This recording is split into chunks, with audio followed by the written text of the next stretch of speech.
And we're back for our first tier list in ages. Olfactive Studio is a niche brand that has been around for 12 years and offers some of the best fragrances in the market, created by industry veterans and independent perfumers alike, inspired by photography. Disclaimer, they sent me a free bottle and sample set at my request. Let's drop in and review the 12 Eau de Parfum. They have extra as well, it will be another video. First, we start with Autoportrait by Nathalie Lorson. This is a very meditative cedar wood. It's true to the name, self-portrait. It's soft in senses, cedar wood, soft, understated, true to name, and very seamless in execution, which is both a pro and a con. For me, this is going to be a B. Then we have Chambre Noire by Dorothée Piot, plum and incense, juicy and leathery. I don't really vibe with that plum accord though. It smells better when someone else wears it, which is interesting and something you should keep in mind while trying fragrances. Sometimes distance plays a huge role in how you perceive them, but still for me, this is going to be a C. Close Up by Annick Menardo. This is very Menardo-like. It's boozy cherries, it dries down to a dark spicy tobacco, and it should definitely be in more fall and winter top list, but only if you can handle a little bit of animalics, because it does have some. This is going to be a B. We have Dancing Light by Sidonie Lancesseur. This is an aromatic white floral. It opens very French, very minty and piney, but it dries down to a pretty slightly peachy jasmine, which is complemented by a watery neroli and musks. It's enjoyable, but it doesn't evoke the aurora borealis that I was promised in the pictures. This is going to be a C. Then we have Flashback by Olivier Cresp. This one is rhubarb, vetiver, and grapefruit. Those three notes are actually easy to link together because there are tons of aroma chemicals that do smell a little bit like this. So yeah, here you have a few of them on display. There is also a very easy to perceive to my nose green apple in the mid of the fragrance. This is a very solid, fresh, citrusy and woody fragrance, and you should definitely try it if you are looking for something like that for hot weather. This is a B. Flashback in New York, though, is an interesting approach to flankers because, as you probably can guess, this has been done by two different perfumers.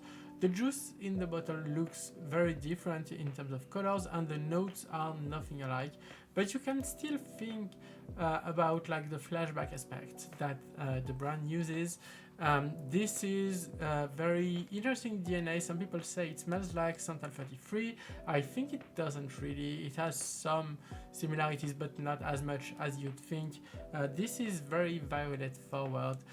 It's woody, it's leathery, it's very dark in feeling. The color suits the fragrance very well. And it's great. I would definitely wear that every day. It's one of the few fragrances from Brown which I would be very happy to own a bottle of. This is going to be an A. You have Lumière Blanche. Lumière Blanche has been done by Sidonie Lancesseur as well. She made this complex white musk, which is very popular, I think, in Korea, from what I understand. It opens up spicy and strong, which is interesting, but the dry down comes fast. It's a cozy skin scent. It's very intimate. It's pretty. It's definitely a bestseller for a reason. However, if you're looking for something that smells strong, that is easy to perceive by everybody, this is not going to be it. For me, it's a B because I think that there are better white musks on the market, but it's still a solid fragrance. Ombre Indigo has been done by Mylène Alran. This is another leather with plum. So as you can see, there are things that you find in multiple in this brand, but done very differently. This time it's way stronger, it's way smokier as well. It's very resinous, it's balsamic. The plum is more in the head, where it was in the mid for the other fragrance. It's almost oud-like, in feeling, even though it's not an oud fragrance, at least from the storytelling of the brand, but definitely enjoyable. For me, this is going to be a B. Panorama, now that's something very interesting. It's a green scent centered on wasabi, so you know this is going to be interesting. This is more wearable than you'd think, but it's definitely quirky. It's fresh, it's watery, it gets sweeter in the dry down. This is something that you should sample, especially if you're in the market for green fragrances, because good green fragrances are rare. This is an easy A for me, especially because I think the execution for green fragrance is very good.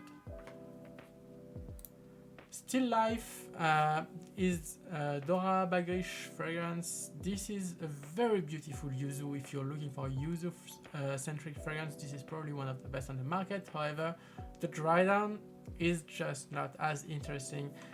That yuzu is too beautiful, and afterward, I don't like the fragrance as much, sadly, so I don't know. It does last a bit longer than you'd think for a citrus forward fragrance, but still, I wouldn't get that. This is a C for me. The flanker though, Still Life in Rio, as you can see, they had two different approaches to the flankers game with the two fragrances that have a flanker. This one is closer to the original. It's done by the same perfumer, where the other one was done by two different perfumers. This is proof that a flanker can change everything, because I love a good tropical citrus with like those coconut vibes, and it's hard to find a good one, and this one does it for me perfectly. Like it's way better than what Lobo had been trying to do, probably due to budget constraints. You know, like the good thing with niche is that we get to use better ingredients, and this is proof that you can make very good fragrances out of that. You should definitely try this. This is my favorite from this Eau de Parfum lineup.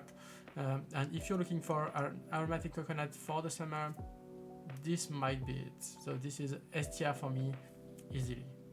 And we finish this Eau de Parfum tier list with the Woody Mood by Bertrand Duchaufour. This is what By the Fireplace should have been if Margiela had some balls, but they probably don't, and they haven't for a while. This is smoky, this is woody, you can feel the cocoa undertones as well. It feels very brown, you know, like brown woods, like sequoia tree wood and stuff. It does feel like that. The dry down falls off, however, to a mix of Norlimbanol and Ambroxan, which is not as good as the top and the mid, so this goes to B. It would be excellent, though, as a designer fragrance, for example, for Margiela. I hope you like this review, this tier list, but as you can see, we will have a second one coming up. You can also see that this brand is pretty solid. Nothing goes to D tier. Everything is at least okay, which is not the case for every brand, but you can feel that the artistic direction is actually quite strong, and it's a really enjoyable lineup overall. Stay tuned.